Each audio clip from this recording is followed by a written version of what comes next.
be salty that they didn't get the chance. Yep. Because Earl's set was a game 3 set, ATATA's set was a game 5 that we commentated. So they were all very close and down to the wire, but actually, ooh, that's a very important forward air to stop out the PK Thunder. I was not sure if it was safe, but okay, everyone's dead. All right, fine. we're trading. We're trading. Earl's kind of laughing about it. We're resetting the 2 stocks. ATATA didn't want that one anyway. That's a statement, though. It is. Just like that parry. It doesn't get you anything, but it looks cool. You know, the game state's exactly the same, but you know what? God damn it. I styled on your ass. Exactly. Can't get the second PK fire. Probably wanted a down air or something like that after it. But Earl wisely able to just drift out of that situation. My understanding is the PK fire is the same as Smash 4 in that you can't actually SDI it, but you can just drift out of it. You can kind of just drift out of it. Which is nice for me because my SDI is terrible. Same. So I can still make it out of that move. Look at me go. Yeah. So just don't panic, just kind of drift in the direction, and you shouldn't get hit by anything that's like a baseball bat or nothing. All right. There you go. This is the meta that ATATA has chosen to play Ness in, where you get to have to fight all these counter sorties. And when you have to recover down deep, you're just in trouble, man. You really are. Earl trying to go deep there too. ATATA using his air dodge really wisely. And now with this big lead starting to open up for EarlofM, he's just kind of laying on the hurt, even as ATATA does get a PK flash to help him out of this corner. Wow. That was really smart. I don't think even the camera was on ATATA when he let that rip. I don't think it was either. And that was a situation where Earl got sent so low that I don't think he teched that, but even if he did, I'm not sure he would have been able to live. Tech jump maybe, but the angles on the stage are a little odd, so who knows. However, this lead did not just disappear on that stock reset. So Earl's still in the driver's seat. However, he is getting slapped up a little bit by some of these Ness combos. Yeah. ATATA trying to bring this all the way back. Ness has the ability to get some early stocks, but for the most part, he seals them kind of at standard high percent with stereo aerials and a couple different setups. The jump is gone now, but okay, second directional air dodge does the trick to get past the PK Thunder. PK Fire, I'm sorry. But from this advantage state, ATATA's brought it back between 20% difference between these two. Smart air dodge from him too after that dare from Earl. Ooh. Earl trying something a little bit cute there with the shield breaker and disadvantage. I always like those. It's an honesty check. Definitely. It's like, you think I'm going to do something risky, but then I do something extra risky, but if you do the normal option to stop the risky option, you kind of eat it. Re-grab on the ledge, and that is your fate sealed if you are a fan of Lucina. ATATA bringing it all the way back. Yeah, that yo-yo just spinning Lucina all the way out of there. And even after ATATA had the early lead on that first stock and just decided to trade it away anyway, and still was able to clutch that game out. Yeah, back and forth, to and fro. I feel like since ATATA landed on that final stock, it kind of was his game the whole way. Oh yeah, he just locked in. Started really playing neutral well. Earl ended up like it being really, really hard for him to get in. But sticking with the Lucina, we saw his Chrom a little bit earlier, maybe as an emergency option in this matchup. I would think Lucina's ability to go deeper off stage is going to kind of make it a superior option all across the board. And just more experience on the character. The Chrom is a little bit newer for Earl. He did win Ignition last week using quite a bit of Chrom, with some Lucina as well, but from what I heard, it was a majority Chrom. Gotcha. But now he's in a bad spot, but okay, actually not even going to make it to the ledge. This pressure from ATATA is real. He still doesn't have a jump. Okay, he's able to get back. That yo-yo's knocking him right out of here. That was basically a 0 to death with, like, I think a dolphin slash mixed in. I think you're right. Like one up B from Lucina is the difference between that and a 0 to death. ATATA trying to keep the momentum going, but Earl able to start these ledge trap situations. Oh, okay. Love the side magnet mix-ups. It's just, I come in your face with a really obnoxious disjoint that's quick, and then I can mix up afterwards. This is ATATA bringing the hurt so far, but here comes Earl right back and slides in with that forward tilt. The forward tilt is just so high in the air from Lucina that it can kind of anti-air, and that's how EarlofM applied it. Yeah, it's such a versatile move. Oh, is he? Oh, that's brutal. So Earl taking that PK Thunder, just the one, getting knocked out of there and not able to recover. And even like ATATA kind of grimaced at that. He's like, I know what you went for and you should have had it, but...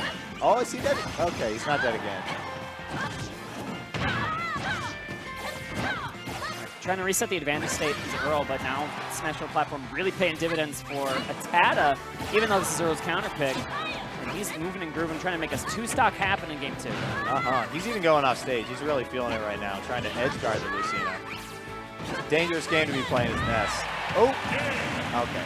And yeah, if Earl had tech that, he would have been a damn god. Yeah. Like, he would have been a legend if he tech that. That's so hard. It's very challenging. It was a red flash? Gotcha. Okay. Okay, so that wasn't even technical. So then he would have been a programmer if he teched it. Yes. He would have hacked the game. He would have had to be, yeah, programmer, hacker, literal god, one of the three. For Thunder 2, yeah. That's reasonable. Yeah, that makes sense. That checks out. ATATA sticking with Ness.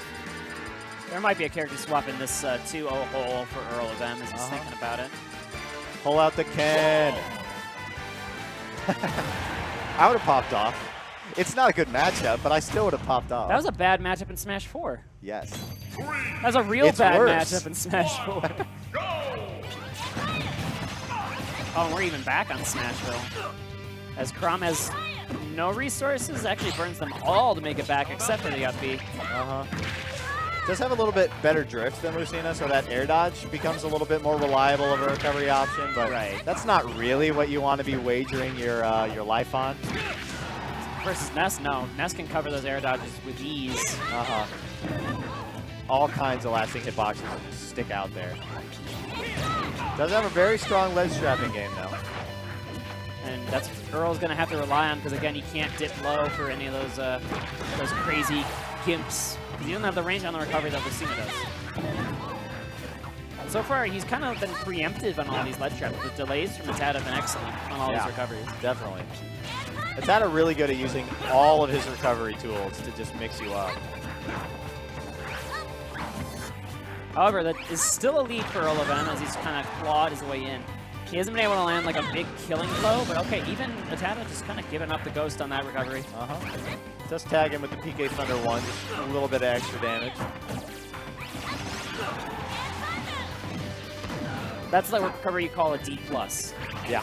It's like, okay, you didn't recover, but I did get 10% on my opponent. Worth. Which is fine. Okay, what is... Oh, Hello? man. That was wild. Pete's smiling in the corner like, yeah, that's a confirmed dumb thing that this character can do. All right.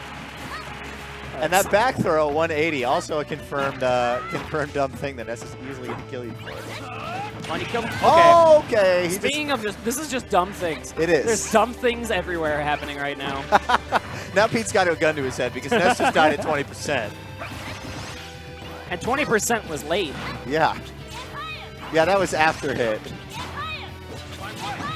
All right, we're back to more dumb offstage things, but EarlofM able to drift in and not die there. Definitely important. I'm just glad ATATA that has like that labbed. Oh yeah. Versus Chrom, like the perfect timing on these PK fires, because you cannot let him get back for free if he has to dip above the ledge.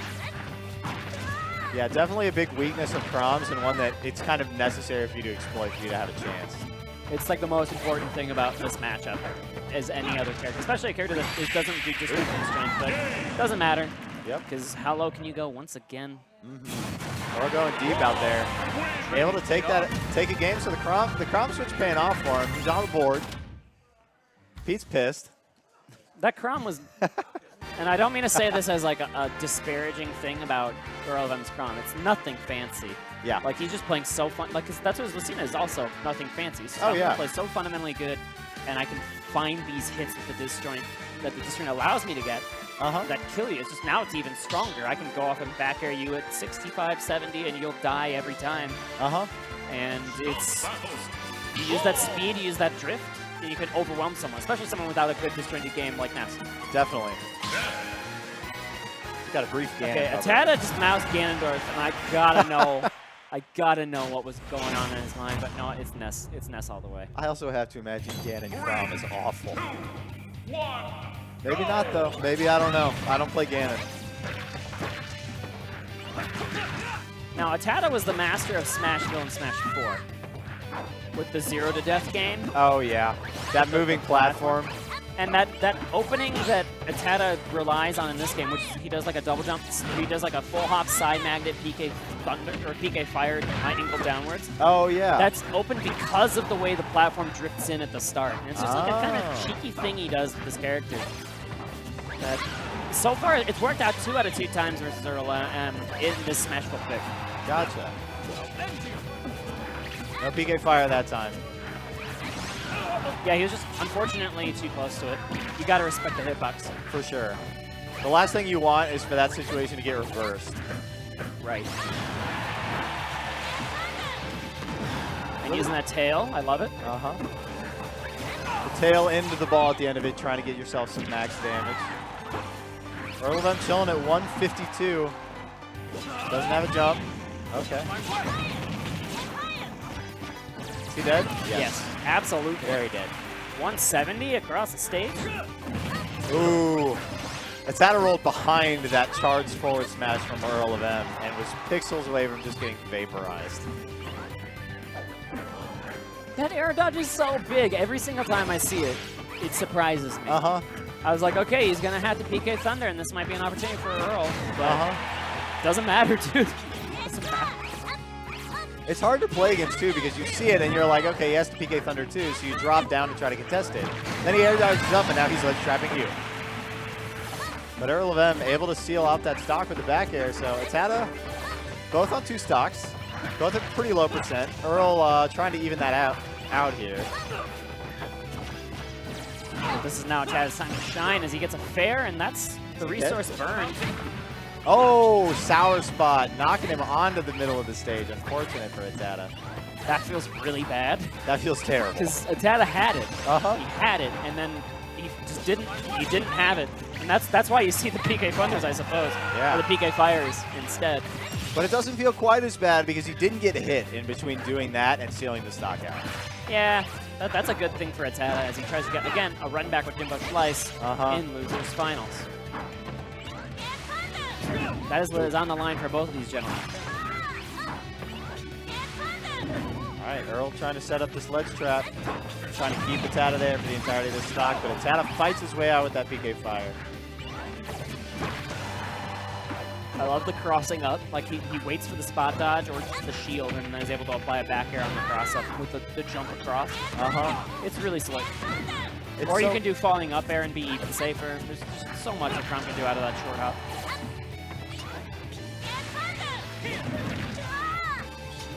Charging up the neutral B, trying to get a 2-frame. Timing is a little bit off. Yeah. And also, I don't think the bottom hitbox is quite as big as Roy's, so it's a little bit stricter with how you hit it.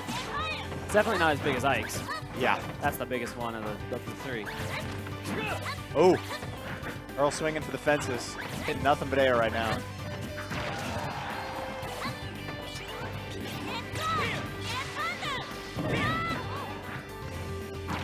Okay. There you go. Just wait for ATATA to dash in after the neutral get up. Ooh, little magnet.